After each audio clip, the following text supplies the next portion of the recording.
Welcome to this very special series brought to you by Straight to the Source and Food South Australia, with support from the Department of Trade and Investment. We're coming to you today from the traditional lands of the Kaurna people, and we'd like to begin by paying our respects to elders past, present and emerging, and we extend that respect to all Aboriginal and Torres Strait Islander people here today. We've taken our studio on the road to Adelaide, where we're catching up with 10 exciting producers from regions across South Australia to find out what puts them at the forefront of creativity and innovation in food production. It's been really fantastic to spend time in South Australia over the last few days. It's really reinforced the diversity that's on offer here and the outstanding quality across the board. You can feel the connection and collaboration between producers, and it's really wonderful because it makes them so much stronger together. Yeah, we've had and heard some fantastic conversations with producers over the last few days, and we're really looking forward to sharing their stories with you. And it's been mighty delicious. Let's get started. Today, our guest is Rebecca Paris, and Rebecca's from Australian Native Food Company. Welcome. Thank you very much. Thanks for having me. It's wonderful to have you here in our little pop-up studio amongst the trade show. Yeah, love it. And thanks for bringing some goodies. I'm very much looking forward to trying them. You're welcome. Well, to start, I'd love for you to share to our listeners about your business. So our business, Australian Native Food Co., is a business built around community, and it's built around making sure that we utilise products from Australia that are native to Australia as well, and we infuse them and make jams, ready-to-eat foods, dukkha, chocolates, and body and aroma products, all with a vegan and gluten-free influence with no preservatives. Do you have a culinary background? No, not really. I love creating. I have owned restaurants all my life when I was younger. So I had a restaurant for 10 years. In South Australia? Yep, in South Australia. And I also have a couple of nightclubs, event spaces that I also own in Adelaide. But I fall in love with flavours, and I think it comes also making cocktails, having different flavours, and just creating new, unique foods and products and all of that sort of stuff that no one else creates. So I just love creating. So what's the elevator pitch? Because you've got quite a few different, you're saying skincare and then condiments and... So what's the elevator pitch? What is your why? Our why is we support local farmers, growers and community. So ours is about giving back and about supporting the small person that normally gets missed, and about giving them 100% of their profits that they need and they deserve, but at the same time employing Indigenous youth and giving back to community through employment outcomes that are sustainable. So tell me, what is your background? So my background's Maltese. Okay. Yeah, so both my parents were born over in Malta. I was born here in Australia, so second generation. But I just fell in love with what I do. And so my background and the way that I cook comes through in my food. So I was taught when I was younger, like more the peasant sort of food and everything. So when I'm creating product, I'm looking at creating product through what we've got in our cupboard and what's readily accessible. And so that's how my whole brand has sort of been made and, come to fruition, but then utilising the native Australian ingredients. And, my love and passion comes through teaching in communities and everything for the last 15 years, and through working heavily within that sector and falling in love with the people, the story, the land, traditions as well, and understanding their culture, but at the same time then integrating it with current food and everything that I'm doing, and creating food for everyone to enjoy. And have the Indigenous community been accepting of that? Yeah, so I've got really good tight connections with a lot of Indigenous community. So because I work quite closely within the sector, and because I'm doing the right thing and employing youth and employing a lot of different people, and in our shop 70% of our workforce are Indigenous, and also our head chef. And one of the biggest things that I've learned is a lot of people that when they are coming to work with us haven't used their native food or haven't understood it. And so we're actually giving back in training and educating, and so that they can now start to pass it on to their children and to keep their education of what we do flowing. So it's sometimes you come across little hurdles here and there and everything, but I'm one of those people that I like to be completely transparent with everything, and when someone asks the question, I answer it, and I just make sure that everyone knows and understands that ethically we are doing the right thing by everyone. And you know what, we're just having fun along the way, and giving outcomes and showing love and putting the passion back into our food and through the land and everything. And it's been a great journey and experience. It's a big learning curve. It's only just started. What'd you say, 16 months? 16 months. And lots more to come. So who is your audience? Who's your customer? Our customer is quite vast. So we have a customer sort of demographic that ranges from the fit, healthy person, vegan, gluten-free, very health conscious, to the tourists. And the tourists are one of our biggest markets, and with everything opening up currently in Australia, it's brilliant because people coming into Australia want to try something that's Australian, that's made here, that's a little bit unique and a little bit different and edgy. So that's one of our biggest customer bases is the tourists, and people just wanting to try something different. Well, I'm looking at your packaging now. Thank you for bringing some in the studio. So you've got a native bush dukkha. That's correct. And you brought a kakala verjuice, which is very innovative, incredibly innovative. And speaking of innovation, let's talk about green ant marmalade. Yes. Well, my green ant marmalade, it was actually my very first product I created. Was it? Yeah. So I was teaching a group of Indigenous students that age from 16 to 60, and I was like, how am I going to connect? How am I going to get a message across? How am I going to get my students to a point where we can get them sustainable employment outcomes? So it was a pre-employment program. And I'd done a catering gig with one of my friends a couple of weeks before that, and I was like, hey, I need some ants. So I rang him up, he dropped me some ants off, and we started making marmalade, and we put the ants into it. And I found that when I was sitting there with my students and we're cutting all the lemons and we're sitting around having a talk and making food, that they started dropping their barriers and started opening up. And through that, that's how we created the green ant marmalade. And then we'd make some damper and we'd eat all the damper together. And I broke down the barriers, and we got some really good outcomes from the pre-employment course. And so that's been my sort of flagship product. So how are the green ants harvested? So they're harvested up in the Northern Territory. So we have a company called Something Wild. So Daniel Motlop, we know Daniel. So he's the one that brought me my ants for my course and that I do the catering with.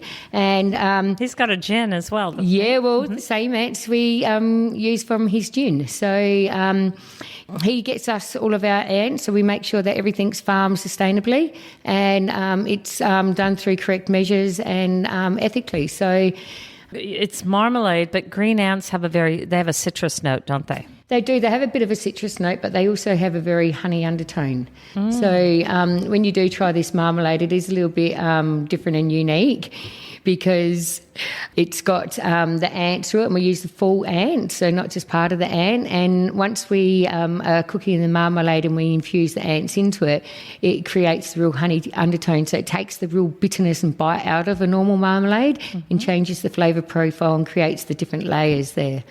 Well, I wish the listeners could actually see this. So I've got a fork here. I've dipped it into the marmalade. Now the ants look a bit brown. Do they change colour once they go into a product? They do, indeed. So they turn into like a brown sort of red tingish sort of colour. And then you have that texture. You got that crunch. Yep. And that citrus note. That is delicious. That is rock star. You've done an amazing job with that. Thank you. And so is this your business solely, or do you have business partners? No, so solely my business. So right from the beginning. Thank you. And so it's my little passion. It's my way to give back in a completely different way through food and through employment and everything. And I don't know, it gives me an edge to be able to be creative without, losing compromise. Yeah, and just loving it. Just enjoy creating different flavors and meeting people and talking to people. And I think it's also about how many people can we get to try our products and enjoy them. So what about scaling up? Do you have the ability to scale up? Yeah, most definitely. So we, to give you everyone a little bit of an idea of where we've come from and what we've done. So when we started, we were cooking 4 kilo to 8 kilo batches. Mm-hmm. And in my small commercial kitchen that we've got in the city. Recently, we then started moving to shared premises with other producers, and we found that we were needing to cook more than that the kitchen was available. So I went out and started looking for our own premises, which we moved into January this year. So we're now cooking 50 to 70 kilo batches at a time, but we are now cooking 4 to 5 days a week and needing to scale again. So I dare say that within the next 6 to 12 months, I'll be needing to scale again to another premises. So, it's a matter of just understanding it and following the trends and listening to what people want and then scaling accordingly. So we do have the ability to scale. I'm always forecasting and looking at what I need to do and how I need to do it, and working 3, 6, 9, 12 months ahead of just having enough produce without even looking at anything else, and then the production and everything. So, yeah, it's great times. So what part does seasonality play? Very. So in the native world, we've got 6 seasons in the world in the year.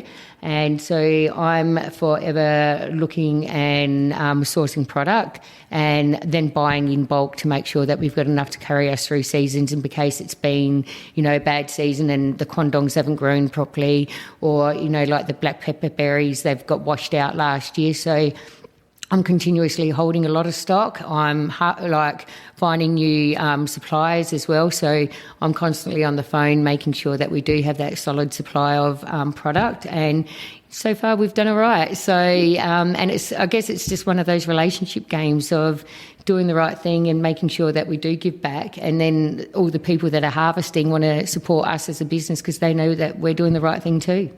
It is very much about doing the right thing every step of the supply chain. Most definitely.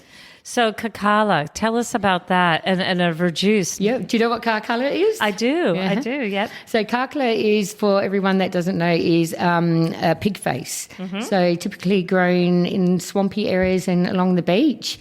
Absolutely. A succulent. Yeah, it's absolutely amazing. So you'd see it everywhere, and it's got the pink flower, mm-hmm. and it's absolutely amazing. It's a beautiful flower, but why is it called pig face? I've got no idea. I know. No idea whatsoever. But so we make a kakala verjuice, and we also make a kakala relish, and we make the verjuice with a cucumber and also an Australian native turmeric. So an Australian native turmeric. Tell me about that. So we get it from the top north end of Queensland. Mm-hmm. So I've got a grower up there that has a native turmeric, and he offered it to me, and it's just so beautiful and bright yellow in its colour, and it's got such a nice woody sort of flavour, and it's just... This is super fresh. Yeah. When you taste it, you just feel like when you say cucumber, it's like a palate cleanser. Yeah. But then it's got those lingering notes that you think, you could have it splashed on a salad. You could see it, seafood, very light, fresh summer. That's what mm-hmm. I think of when I've just tasted this. So for everyone that's never had verjuice on ice cream, you must try our verjuice on ice cream. Okay. I'll put it on the bucket list. Yes. Don't you worry. Yes. So creates different, it's absolutely amazing. It turns the ice cream into a nice creamy sort of flavour, and they just blend so well, the flavours. So when you're looking at expanding the range and looking at diversity in terms of the range and using Australian native ingredients and supporting each producer along the supply chain, how hard is that? I mean, do you have to discontinue some products, or how are you set? We haven't had to as yet. So far we've done well in relation to how we've created it. And because I'm always making sure I'm holding enough stock, we've been lucky in relation to all of that sort of side of it. For us, The product range is developed organically. So when we're in our retail outlet, we do a lot of market research through there, and we listen to what customers are asking for, what they want, and then I'll go away, develop a product in small batch, release it to market, see how it's going to go, and if it takes off, then we mass produce it and we put it through the whole system that we need to. So ours is about working with customers and understanding our client and our market and what they want. And being connected. Mm-hmm. Being connected. Definitely. So what's the biggest challenge that you're faced with right now? Biggest challenge is cash flow. Okay. Yeah, because everything that we do is completely self-funded. Mm-hmm. We haven't had any loans or anything on the business, and especially during COVID times, everything that we've done has to be through all the channels that we're doing. So that's probably our biggest thing, is just cash flow, wanting to expand that little bit more, buying more machinery, and going into those next stages of production. But you know what? We're getting there. You most certainly are. Yeah, I'm not stopping. Nothing's going to stop me. So, yeah, we're just, I think it's that next level of the business that, starting to open up for grants and starting to travel down that next stage of where do we go to get the business to the next level. So, yeah, it's fun times, like experimenting, trying new things, learning. So, yeah, it's been great. Well, having support in South Australia, I mean, Food SA. So what's your association? How has that association been helpful? Oh, it's been amazing. So we joined up as a member and launched actually at this trade show 1 year ago, and started to understand what the market is. And Food SA has been amazing because they've helped me understand market as well, how to reach different customers. They've opened up at the trade show and connected us with different stockists and outlets, and I use them a lot as a sounding board, especially with us wanting to get into export market. And so they've been guiding me through some of that and making some good connections for me. And just really having someone that I can talk to and go, hey, is this okay? Do I need to do this? What's the legislation around this? Can you help me in relation to this area? And they've just been a wealth of knowledge to be able to take me to that next level. So and it's good knowing I've got that support there. It sounds like a one-stop shop. It is. They're brilliant. That's great. Yeah, no, it's been really, really good. And where can the listeners actually find your products? So we've got our products ranged throughout Australia, so it just depends on where you are. So on our website, australiannativefoodco.com.au, you can click on our stockist page, and you can see all of our stockists there, or type in a postcode and see what's located near you. And then we've also got Westfield Marion here in South Australia. Now, we've touched on the green ant marmalade and the verjuice and the dukkha, but can you just walk us through the food line? Yep, most definitely. So our first part of our food line is our native infused jams. So we've got 9 different jams, all with individual flavour profiles, all carrying different ingredients, and we make sure that whenever we're using our jams, they're not just a jam, they're a condiment. It's like, how can you use it in your baking, in your cooking? How can you use it on a cheese platter? How can you put it through your different mediums of food when you're cooking? And how can you get so much more out of a jam? That's the real educational piece, isn't it? Yes, it is. Do you find that you're from an educational point of view, that you're having to explain what these Australian native ingredients are? Yeah. And then different applications, most how to definitely. use them. Yeah. So we've been working through all of this, and through growing the business and looking at different aspects of it, we now put on the side of every single jam best recommendations and matching recommendations. We've also got a QR code on our product that we're just about to finish doing the back end of it, where we've got one of our staff members or the harvesters actually talking about the product and how to use it, and having that connection with our customer. So they see where, implementing and doing everything the right way and making sure that we're giving back in lots of different ways. So it's been a fun little project. The packaging itself, but the logo, can you tell me the story behind that? Yes. Because I know there is one, and I haven't asked you this, and I would very much like to know. So I was at an expo selling some products. I make candles as well in one of my other businesses. We'll talk about that later. Yeah. And I was In your spare time. Yeah, you know what I mean? Mm-hmm. And I was at an expo and I met this couple and it was over in Brisbane and we got along and I was like, you know what, just take some candles, like, you know, when you really gel with someone. And then I was like, you know, when we're in Sydney, you got to come down to Sydney. The expos there, they rock, you know, there are a lot of fun times and everything. And they're like, all right, we will. And so I was at the expo in Sydney and this couple rocked up. And they're like, remember us? I'm like, hell yeah. And so we started talking and they were like, oh, you know, what have you been doing? And I said, oh, I've just launched a brand called Australian Native Food Co. And they're like, are you joking? And I was like, no. And they're like, my husband, Jacob, he's an Indigenous artist. And he's like, I want to do your logo.